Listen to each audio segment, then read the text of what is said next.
আমি নতুনকৈ 465 গৰাকী প্ৰাৰ্থীক আমি নিযুক্তি পত্ৰ প্ৰদান কৰিবলৈ ইয়াত সমবেত হৈছোঁ। আজি প্ৰদান কৰা নিযুক্তিৰ ফলত আমাৰ ৰাজ্য চৰকাৰখনে যোৱা বছৰ কেইটাৰ ভিতৰত নিযুক্তি কৰা যুৱক যুৱতীৰ সংখ্যা 97,970লৈ বৃদ্ধি পালে। মই আশা কৰোঁ এই বছৰৰ ভিতৰতে আমি 1 লাখৰ সংখ্যা স্পৰ্শ কৰিম আৰু অহা বছৰত আৰু 50,000 নতুন যুৱক যুৱতীক চৰকাৰত নিযুক্তি দিবলৈ আমি আগ্ৰহেৰে সৈতে অপেক্ষা কৰিম। শ্ৰী সাৰংগতী বুঢ়াগোহাঁই,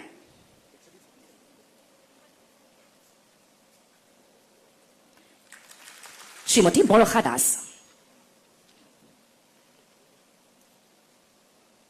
এতিয়া আমি আগবঢ়াম অসম বিদ্যুৎ সংবহন নিগম লিমিটেডৰ নিযুক্তি পত্ৰ শ্ৰী পলান নাথ। তেখেতৰ পিছতে আগুৱাই আহিব ছায়েদা নাহিদ ফাহিম ইমদাদ আৰু শ্ৰী প্ৰাণজিৎ কলিতা। এয়া শ্ৰী পলান নাথ।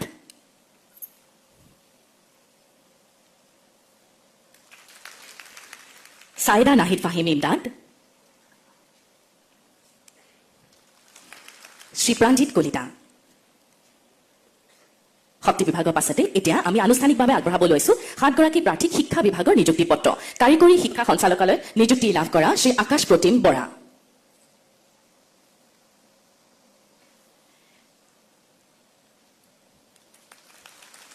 শ্ৰীমতী জিমলি দাস,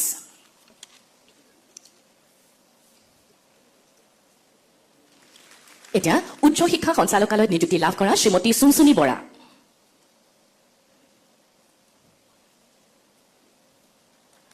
শ্ৰী উপকূল পাটোৱাৰী,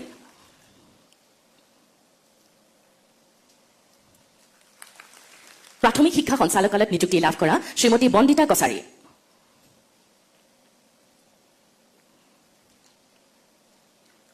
তেখেতৰ পাছতে শ্ৰী নিমাই চন্দ্ৰ দাস,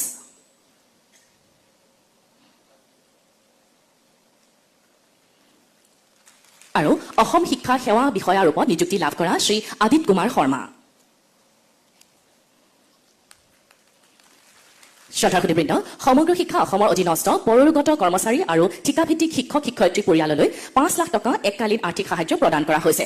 আনুষ্ঠানিকভাৱে 3 গৰাকী ব্যক্তিক আমি আগুৱাই আহিবলৈ অনুৰোধ জনাইছো। শ্ৰী পৰেশ চন্দ্ৰ ৰাজবংশী, শ্ৰীমতী ৰঞ্জনা কাকতি আৰু শ্ৰী শংকৰ চৰকাৰ। শ্ৰী পৰেশ চন্দ্ৰ ৰাজবংশী,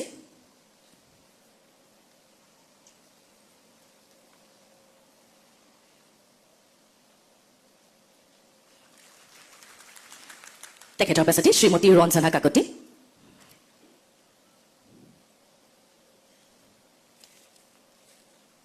আৰু শ্ৰী শংকৰ চৰকাৰ।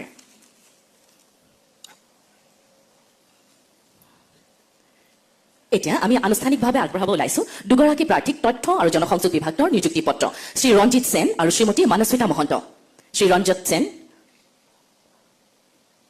তথ্য আৰু জনসংযোগ বিভাগ শ্ৰী ৰঞ্জিত সেন,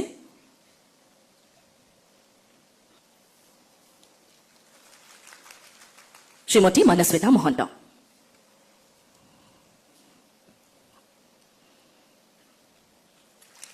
ধন্যবাদ। এইখিনিতে নিযুক্তি পত্ৰ বিতৰণ কাৰ্যসূচী সামৰণি পৰিল। আজি নৱ নিযুক্তি লাভ কৰা প্ৰত্যেকগৰাকী প্ৰাৰ্থীৰ হৈ আমি এজাউৰি হাতচাপৰিৰে মাননীয় মুখ্যমন্ত্ৰী মহোদয়লৈ অশেষ কৃতজ্ঞতা আৰু ধন্যবাদ জ্ঞাপন কৰিছো।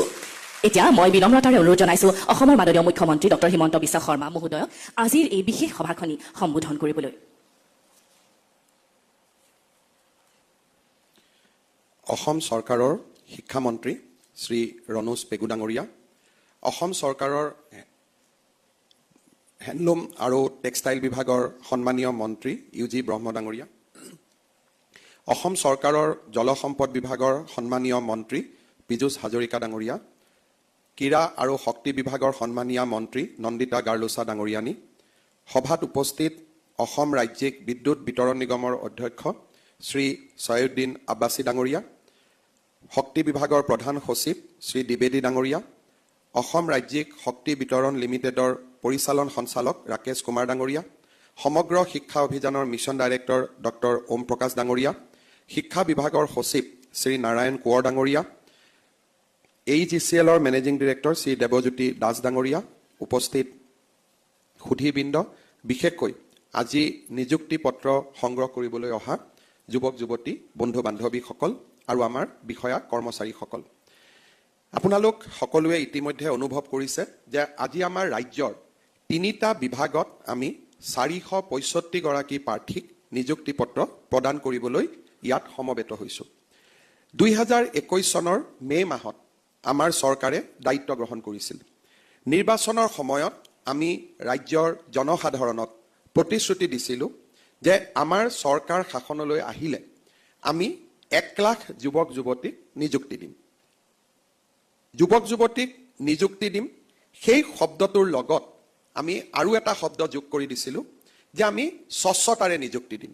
অৰ্থাৎ নিযুক্তি এনেকুৱা ধৰণৰ হ'ব য'ত আমি দুৰ্নীতিৰ পৰা বহু মাইল দূৰত থাকিম, স্বজন আৰু তোষণৰ পৰা আমি বহু মাইল দূৰত থাকিম। মোৰ যোৱা 25 বছৰৰ ৰাজনৈতিক জীৱনৰ অভিজ্ঞতা যে ৰাজ্যত যেতিয়াই নিযুক্তি দিবৰ বাবে প্ৰচেষ্টা কৰা হয়, দুৰ্নীতি আৰু স্বজন তোষণৰ বাবে নিযুক্তি প্ৰক্ৰিয়া আগবাঢ়ি নাযায়, আইন আৰু আদালতৰ জটিলতাৰ সৃষ্টি হয় আৰু কেনেবাকৈ যদি চৰকাৰখনে নিযুক্তি দিবও পাৰে সেই নিযুক্তিক লৈ যুৱক যুৱতীসকলৰ মাজত হতাশাৰ সৃষ্টি হয়।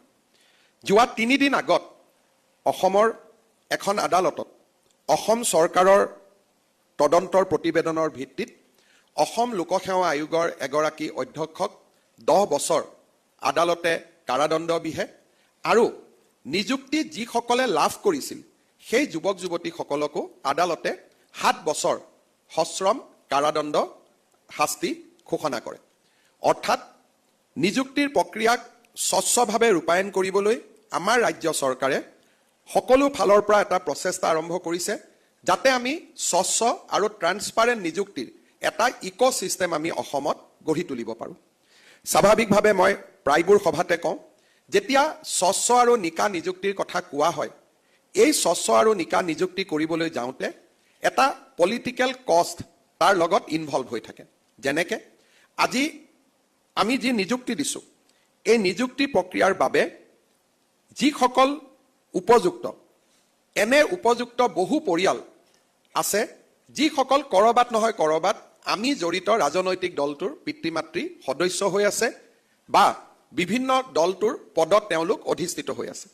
যেতিয়া আমি স্বচ্ছভাৱে নিযুক্তি দিবলৈ যাওঁ তেওঁলোক আমাৰ ওচৰত আহে আৰু আমি তেওঁলোকক ক'ব লাগে যে আমি নিযুক্তিত খেলি মেলি কৰিব নোৱাৰিম। স্বভাৱজতভাৱে তেওঁলোক আমাৰ ওচৰত খং খাই ক্ৰোধিত হয় আৰু স্বাভাৱিকভাৱে আমাৰ ৰাজনৈতিক জীৱনত তাৰ এটা ডাঙৰ কষ্ট আমি নিৰ্বাচনৰ সময়ত দিবলগীয়া হয়।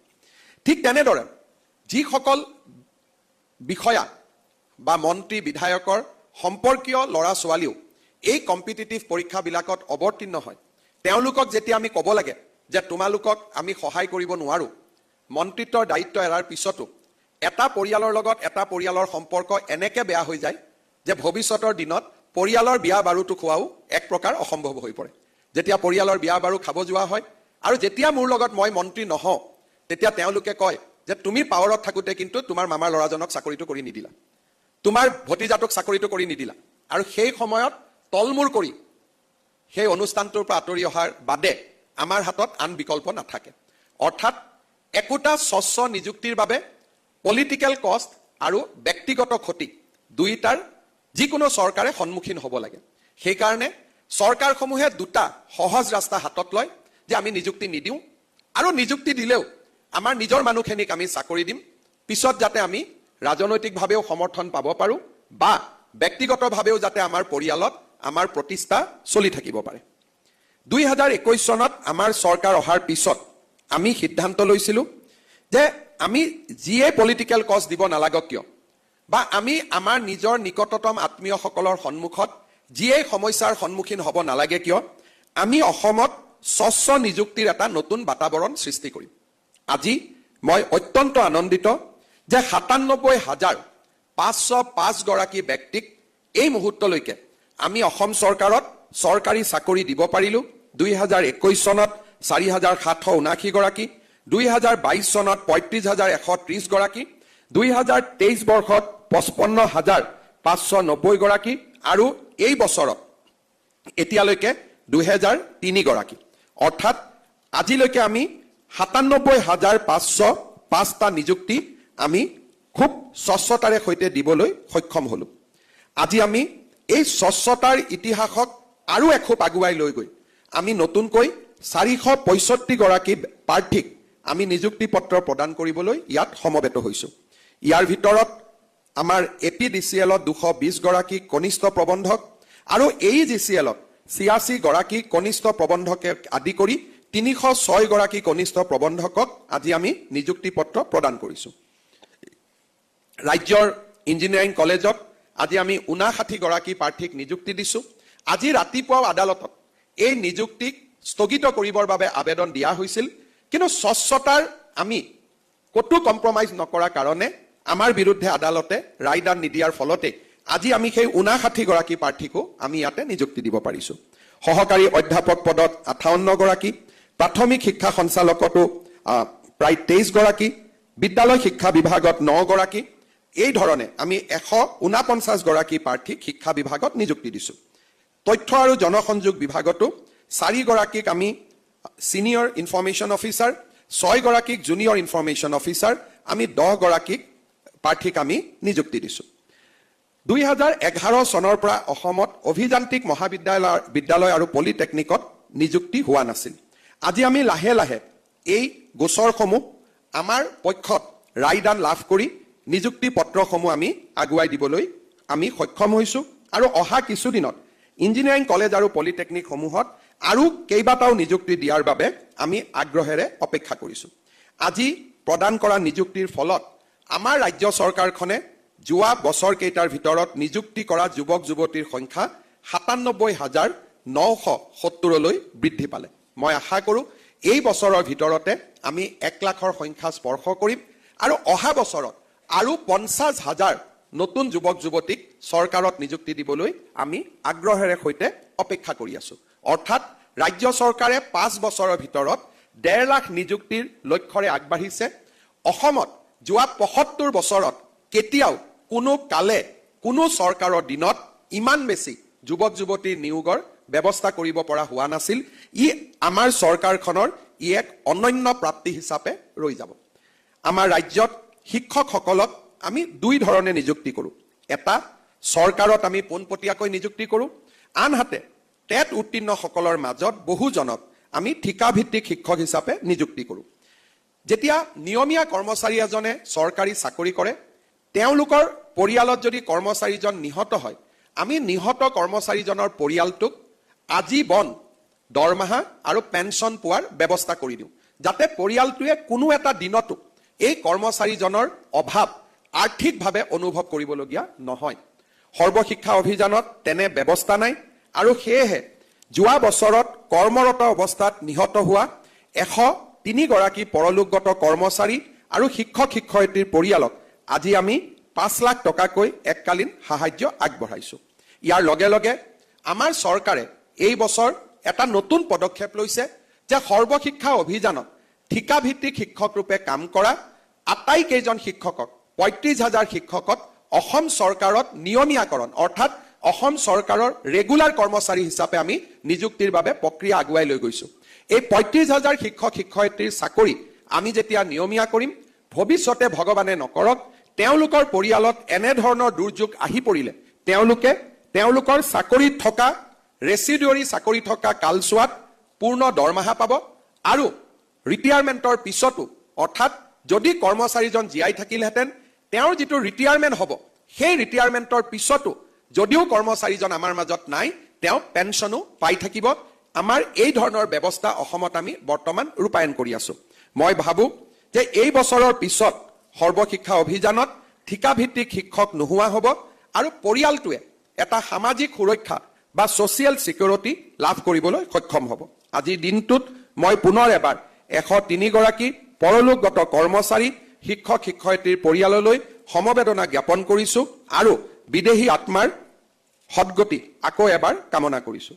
শেষত মই 2টা সৰু কথাৰে সামৰণি মাৰিছোঁ। যিকোনো এখন ৰাজ্য যদি আগবাঢ়িব লাগে, এই সমস্ত বিকাশৰ প্ৰক্ৰিয়াটোত আটাইতকৈ গুৰুত্বপূৰ্ণ দায়িত্ব বহন কৰে বিষয়া কৰ্মচাৰী, অধ্যাপক অধ্যাপিকা, শিক্ষক শিক্ষয়িত্ৰী আৰু কৰ্মচাৰীসকলে।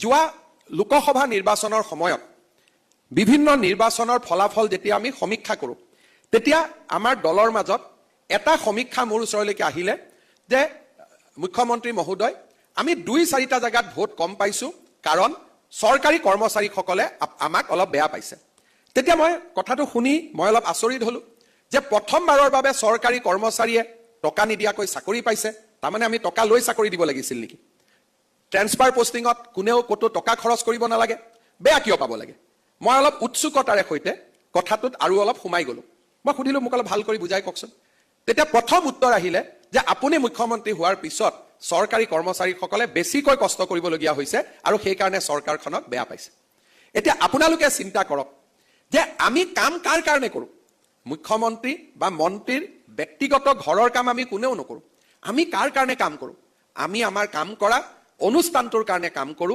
আমি আমাৰ কাম কৰা ৰাজ্যখনৰ বিকাশৰ কাৰণে কাম কৰো আজি আমাৰ লগত যিখিনি এছিষ্টেণ্ট প্ৰফেছৰ বা জুনিয়ৰ ইঞ্জিনিয়াৰ বা আন যিসকল গেজেটেড পোষ্টত কাম কৰিছে তেওঁলোকে চাকৰি পাইছে বহুজনে আগতে ব্যক্তিগত প্ৰতিষ্ঠানত কাম কৰি আছিল আজিও আমাৰ সহপাঠীসকল বিভিন্ন ব্যক্তিগত কোম্পানীত কাম কৰে সেই ব্যক্তিগত কোম্পানীসমূহত একোজন কৰ্মচাৰীয়ে কিমান পৰিশ্ৰম কৰিব লাগে তাৰ সম্পৰ্কে আমাৰ ধাৰণা আছে আজি আমাৰ গুৱাহাটীতে খানাপাৰা বা আন জাগাত বিভিন্ন ব্যক্তিগত বিশ্ববিদ্যালয় গঢ়ি উঠিছে বিভিন্ন অসমত ব্যক্তিগত কলেজো গঢ়ি উঠিছে সেই কলেজ আৰু ব্যক্তিগত বিশ্ববিদ্যালয়ত যিসকলে অধ্যাপনা কৰে তেওঁলোকে কিমান কাম কৰিব লাগে তাৰ বিষয়েও আমি অৱগত যিসকলে তৃতীয় আৰু চতুৰ্থ শ্ৰেণীৰ কাম পাইছে চাকৰি নোপোৱাৰ আগতে আমাৰ জীৱন কিমান কষ্টৰ আছিল তাকো আমি অনুভৱ কৰিব পাৰো কাৰণ আজিলৈকে আমি গৈ চাকৰিত যোগদান কৰাও নাই আজিৰ দিনটোৰ পিছত আমাৰ পৰিৱৰ্তন হ'ব কিন্তু যোৱা কালিটো আজিও আমাৰ মনত আছে আমি কিমান বেছি পৰিশ্ৰম কৰিবলগীয়া হৈছিলে তাক আমি সকলোৱে অৱগত কিন্তু আমাৰ ৰাজ্যখনৰ চৰকাৰী কৰ্মচাৰীসকলে চাকৰি পোৱা দিনৰ পিছতেই তেওঁলোকে যদি মানসিকতাৰ পৰিৱৰ্তন কৰে আৰু ৰাজ্যখনৰ বিকাশত যদি সহায় নকৰে তেনেহলে চৰকাৰী চাকৰি সৃষ্টি আৰু ইয়াৰ নিয়োগ দুইটাই এটা বিফল প্ৰয়োগ হিচাপে ৰৈ যাব লাহে লাহে চৰকাৰসমূহে কি কৰিব যে কাম পাবৰ কাৰণে আউটসোৰ্স মডেললৈকে গতি কৰিব যে মোৰ কাৰ্যালয়টোত পুলিচ লাগে মই কম কোম্পানী এটাই মোক সিকিউৰিটি দি দিব মোক ইঞ্জিনিয়াৰিং কলেজত পঢ়াবৰ প্ৰফেছৰ লাগে মই কোনোবা এটা কোম্পানীৰ পৰা তাক লৈ ল'ম মোক দুদিন পিছত মোক third grade fourth grade employee লাগে মই কোনোবা এটা সংস্থাক কম যে মোক third grade fourth grade employee কেইজন পঠাই দিব আৰু দৰমহা তেওঁলোকে কিমান দিব মিনিমাম ৱেজ অৰ্থাৎ এজন চতুৰ্থ শ্ৰেণীৰ কৰ্মচাৰীক তেওঁলোকে 12,000 টকা দিব যিটো আন কোম্পানীসমূহত পাব পাৰে মই এটাই কথা আজিলৈকে মই সমাধান কৰিব পৰা নাই যে আমি বেছি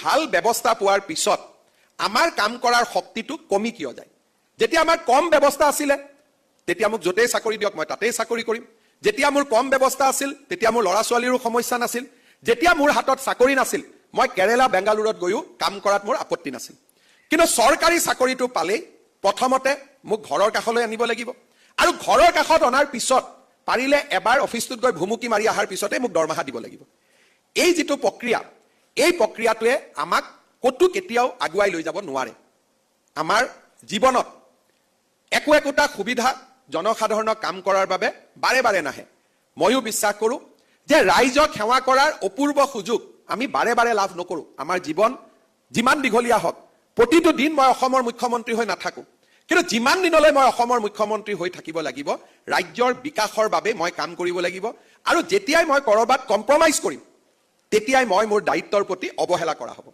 যেতিয়া আলোচনা হৈছিল তেতিয়া মই আমাৰ কাৰ্যকৰ্তাসকলক মই উপদেশ দিছিলো যে যি কেজন চৰকাৰী কৰ্মচাৰীয়ে ক'লে যে বহুত বেছি কাম কৰিবলগীয়া হোৱাৰ কাৰণে আমি চৰকাৰখনক ভোট দিয়া নাই মই আমাৰ কাৰ্যকৰ্তাজনক পৰামৰ্শ দিলো যে আপোনালোকে মোৰ পৰা 10খন গামোচা লৈ গৈ সেই কৰ্মচাৰী কেজনক গামোচাখন পিন্ধাই দিব দি ক'ব যে অহা বাৰৰ পৰা আৰু 2 ঘণ্টাকৈ বেছি কাম কৰিব লাগিব আমাক ভোটৰ প্ৰয়োজন নাই ৰাজ্যৰ বিকাশ আমাৰ লক্ষ্য ভোট আহিব ভোট যাব ক্ষমতা আহিব কিন্তু ৰাজ্যৰ সৰ্বাংগীন বিকাশৰ লগত আমি কেতিয়াও কতো কম্প্ৰমাইজ নকৰো আজি আপোনালোকে অসম চৰকাৰলৈ আহিছে যোৱা 3 বছৰত দুৰ্নীতিৰ বিৰুদ্ধে আমি কি ধৰণে সংগ্ৰাম কৰিছো প্ৰতিটো দিনেই আপোনালোকে টিভিত দেখিছে আৰু আমি এটা জিৰো সহনশীল শূন্য সহনশীল নীতিলৈ আমি আগবাঢ়িছো মই বিশ্বাস কৰো যে আমাৰ চৰকাৰৰ দিনত আৰু আগতো চৰকাৰী চাকৰি পোৱা প্ৰতিজন অসমক ভাল পোৱা যুৱক যুৱতীয়ে অসমৰ সৰ্বাংগীন বিকাশৰ বাবে কাম কৰিব আমাৰ ৰাজ্যখনক ভাৰতৰ ভিতৰতে এখন শক্তিশালী ৰাজ্য হিচাপে আমি নিৰ্মাণ কৰিব লাগিব। আজিৰ দিনটোত ইউনেস্কোই চৰাইদেউ মৈদামক বিশ্ব ঐতিহ্য ক্ষেত্ৰৰ স্বীকৃতি দিছে। এই স্বীকৃতিৰ আঁৰত আমাৰ চৰকাৰী কৰ্মচাৰীসকলে যোৱা 2 বছৰে কৰা নীৰৱ সাধনা ইয়াত সমাহিত হৈ আছে। তেখেতসকলৰ সাধনাৰ বাবে আমি আন্তঃৰাষ্ট্ৰীয় পৰ্যায়ত সমকক্ষ হ'ব পৰা ডছিয়াৰ নিৰ্মাণকে ধৰি তেওঁলোকৰ প্ৰতিটো অনুসন্ধানকাৰী সংস্থাৰ মানদণ্ডত আমি উত্তীৰ্ণ হ'ব পাৰিছিলোঁ। চৰাইদেউ মৈদাম আজি সৃষ্টি হোৱা ঐতিহ্য নহয়। 47 চনৰ পৰাই চৰাইদেউ মৈদাম আছে, তাৰ আগৰ পৰা আছে, 600 বছৰৰ পৰা আছে। 47 চনৰ পিছত কোনোবা এখন চৰকাৰে ইয়াক বিশ্ব ঐতিহ্য ক্ষেত্ৰলৈ লৈ যাব পাৰিলেহেঁতেন, কিন্তু কৰ্ম সংস্কৃতিৰে পৰিপূৰ্ণ এখন ৰাজ্যতহে অসাধাৰণ কাম ৰাজ্যৰ চৰকাৰে কৰিবলৈ সক্ষম হয়।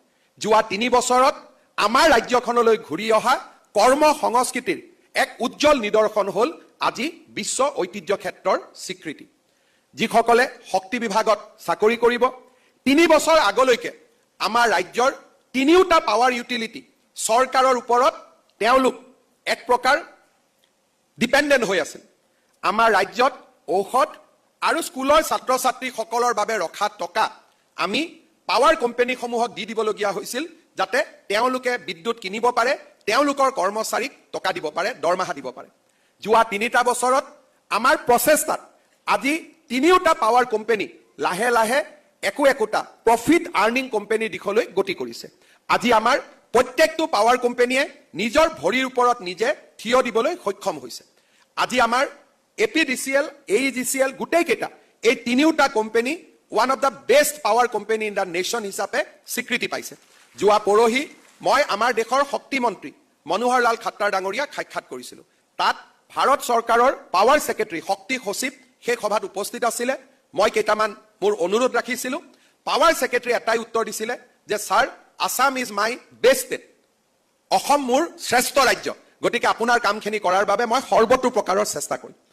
এনেকুৱা কমপ্লিমেণ্ট ভাৰত চৰকাৰৰ পৰা আমাৰ ৰাজ্যই আগত কেতিয়াও পোৱা নাছিল। আজি শিক্ষা আৰু স্বাস্থ্য খণ্ডত যোৱা কেইদিনমান আগতে প্ৰকাশিত SDG গ'লত আমি লাহে লাহে এছপাইৰেণ্ট ষ্টেটৰ পৰা আমি ফ্ৰণ্ট ৰেংকিং ষ্টেটলৈ আমি গতি কৰিছোঁ। মই বিশ্বাস কৰোঁ যোৱা 3 বছৰত অসমে লাভ কৰা প্ৰতিটো স্বীকৃতিৰ আঁৰত অসম চৰকাৰলৈ ঘূৰি অহা কৰ্ম সংস্কৃতিৰ উজ্জ্বল দিশটোক প্ৰতিফলিত কৰে। যোৱা 3 বছৰত এইখনে এখন চৰকাৰ যাৰ বিৰুদ্ধে এটাও দুৰ্নীতিৰ গোচৰ, যে চৰকাৰখনে বেয়া কাম কৰিব খুজিছে, এটাও দুৰ্নীতিৰ গোচৰ, এটাও PIL বা এটাও CBI তদন্তৰ দাবী কোনো সামাজিক সংস্থাইও কৰিব পৰা নাই, আনকি আমাৰ বিৰোধী ৰাজনৈতিক দলেও কৰিব পৰা নাই। 97,000 নিযুক্তিৰ পিছত এটা নিযুক্তিটো হাইকোৰ্টে আজিলৈকে ষ্টে দিয়া নাই। ই প্ৰমাণ কৰে যে আমাৰ ৰাজ্যখনলৈ কি ধৰণৰ এটা কৰ্ম সংস্কৃতিৰ পৰিৱেশ উভতি আহিছে। মই বিশ্বাস কৰোঁ আজি নিযুক্তি পোৱা এই 465 গৰাকী প্ৰাৰ্থীয়ে নিজৰ নিজৰ কৰ্মক্ষেত্ৰত গৈ কৰ্ম সংস্কৃতিৰ পৰিৱেশ আৰু আমাৰ ৰাজ্যৰ বিকাশৰ বাবে নিজৰ নিজৰ সামৰ্থ্য অনুসৰি সম্পূৰ্ণ অৱদান আগবঢ়াব আৰু আমাৰ ৰাজ্যখনক দেশৰ সৰ্বশ্ৰেষ্ঠ ৰাজ্যলৈ ৰূপান্তৰ কৰিব। জননী জন্মভূমি স্বৰ্গাদপি গৰীয়সী। মোৰ জন্মভূমিৰ প্ৰতি দায়বদ্ধতা আৰু মোৰ পিতৃ মাতৃৰ প্ৰতি দায়বদ্ধতা। মই য'তেই অসমৰ যুৱ শক্তিক লগ পাওঁ মই 2টা কথাই সোঁৱৰাই দিওঁ, জন্মভূমিৰ প্ৰতি আমাৰ দায়িত্ব আৰু জননীৰ প্ৰতি আমাৰ দায়িত্ব। অযোধ্যাতকৈ লংকা বহু গুণে উন্নত প্ৰদেশ আছিল। লংকা সোণৰ আছিল, অযোধ্যা সোণৰ নাছিল। আৰু লংকাত সকলো ধৰণৰ পুষ্পক বিমানৰ পৰা সকলো ধৰণৰ সুবিধা তাত উপলব্ধ আছিল। আজি যদি ভাৰতে দখল কৰিব পাৰে, ভাৰতৰ প্ৰধানমন্ত্ৰীজনৰ কাৰ্যালয় ৱাশ্বিংটনত হ'ব নে নতুন দিল্লীত হ'ব? স্বাভাৱিকতে ভাৰতৰ প্ৰধানমন্ত্ৰীজনে বিচাৰিব যে মই ৱাশ্বিংটনত থাকোঁ, কাৰণ ইয়াতকৈ সুবিধা আৰু ক'তো নাই। যেতিয়া বিভীষণে ৰামক এই প্ৰস্তাৱ দিছিলে, ভগৱান শ্ৰীৰামে কৈছিল যে লংকা সোণৰ হ'ব পাৰে, কিন্তু মোৰ বাবে জননী আৰু জন্মভূমিতকৈ শ্ৰেষ্ঠ আন একোৱেই হ'ব নোৱাৰে। সেইবাবে অসমৰ যুৱক যুৱতীয়ে মোৰ ৰাজ্যখনৰ বিকাশৰ বাবে আকৌ এবাৰ নিজক সমৰ্পণ কৰক আৰু কৃতিত্বৰ দুৱাৰ মুখত থিয় হৈ মোৰ জননীজনীক, মোৰ পিতৃ মাতৃক যাতে কেতিয়াও পাহৰি নাযাওঁ, তাকে অনুৰোধ জনাই মই মোৰ বক্তব্যৰ সামৰণি মাৰিছোঁ। এজাউৰি উষ্ম হাত চাপৰি আমি পুনৰবাৰ অসমৰ মাননীয় মুখ্যমন্ত্ৰী মহোদয়লৈ